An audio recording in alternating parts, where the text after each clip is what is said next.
Perdão, sem querer eu toquei aqui, mas acho que deu para retornar o vídeo. Não, acho que não retornou. Mas enfim, vamos dar sequência, depois eu mando para vocês em parte. Então, retornando à questão da praça, né? Vamos ter um outro marco importantíssimo nessa praça, que é a figura do chafariz. Naquele período, não existia SEDAI. Então, o que acontece? A água era captada no chafariz, existiam projetos de chafarizes, né? O projeto de chafariz ele era muito bem constituído por um arquiteto, né? Implantado nas localidades. Por quê? Ali era o local de abastecimento daquela cidade. Então o projeto ele constituía um local para lavar roupa, para captação da água pluvial para o uso, né, do alimento, do abastecimento de água interno. Tinha um lugar também que era reservado para os cavalos beberem água. Tem uma cidade, eu acho que é Tiradentes. Tiradentes ele tem um desses chafarizes que tem um projeto, né, bem definido do que seria o chafariz da época, com toda essa relação, né, essa diferenciação entre onde você pega a água da captação para uso na casa, aonde as escravas lavavam as roupas, aonde os cavalos bebiam água, onde as pessoas se banhavam, porque o chafariz também era local para banho, principalmente dos escravos, né? Porque assim, as pessoas que tinham dotes, esses se banhavam dentro das tirrinas de vinho, né? Eles transformavam aquelas tirrinas em banheiras e aí os escravos levavam a água e a água, então, eles tomavam banho naquela água, tá? Vamos ter um marco importante também nessa praça, que é o Pelourinho. O Pelourinho vai ser algo muito marcante. Por quê? Isso desde a Idade Média, né? A praça já vindo de tanto a questão praça vem de Grécia e Roma, né? Roma usava um nome de fórum. Grécia já usava o nome de ágora. Então, ágora para Grécia e fórum para Roma era praça, local onde se fazia todas as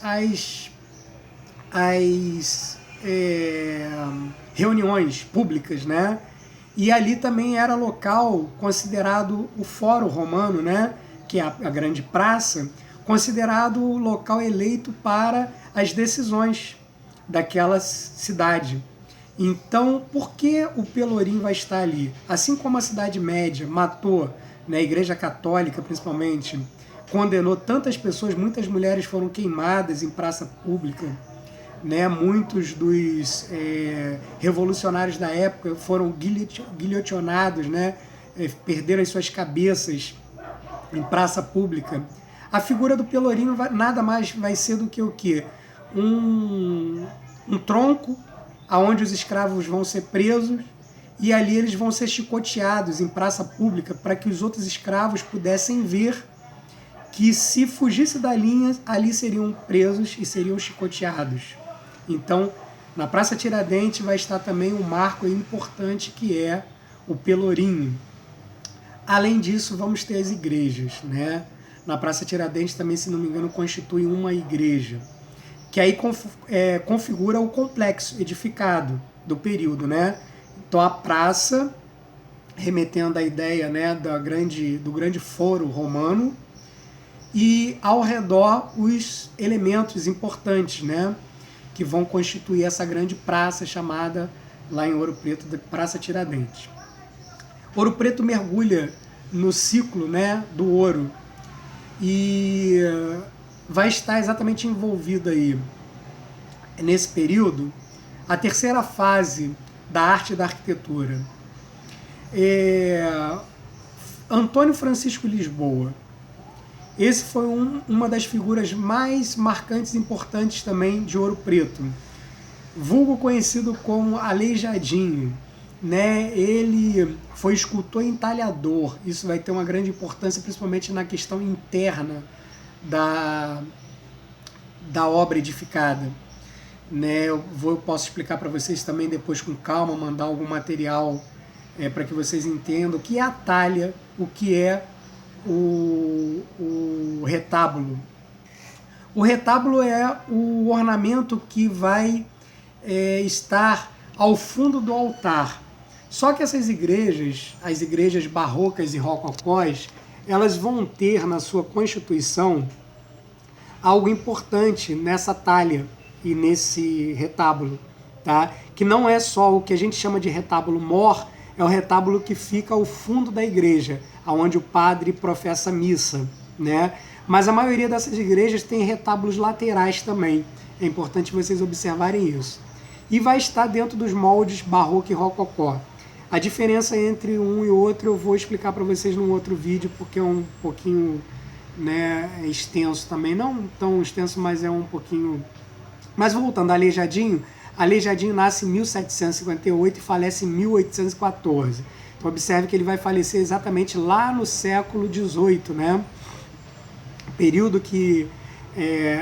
no século XIX. Então, essa transição de 1738 a 1814, né, ele falece no século XIX, mas ele produz no século XVIII. Filho de Manuel Francisco Lisboa, era um português, que vai então ter um relacionamento com a sua escrava, chamada Isabel, que foi mãe de Aleijadinho. Então Aleijadinho nasce com uma cor, né, considerado pardo, que era uma mistura já entre o português e o negro escravo. O Manuel Francisco Lisboa, ele era um escultor. Ele veio para o Brasil para trabalhar nas obras das igrejas, tá? Segundo algumas indicações, né? Quando vocês estiverem lá, observem isso. O pai de Aleijadinho, Manuel Francisco Lisboa, observava o nascer do sol em Ouro Preto. Então, por isso que a maioria das igrejas vão ter os seus elementos de pintura, né, laterais, as suas elementos de sancas, né, colunas. A parte externa da igreja vai ser muito pigmentada de laranja, amarelo e principalmente a cor do ouro, né? O ouro e o branco. Então o laranja, o amarelo, o ouro e o branco vai ser muito utilizado. O laranja e o amarelo se remete exatamente ao pôr do sol de Ouro Preto. Isso, segundo alguns relatos, né, se faz porque Manuel Francisco Lisboa, o pai de Aleijadinho, gostava de apreciar o pôr do sol em Ouro Preto. E ele leva isso para a arquitetura, né?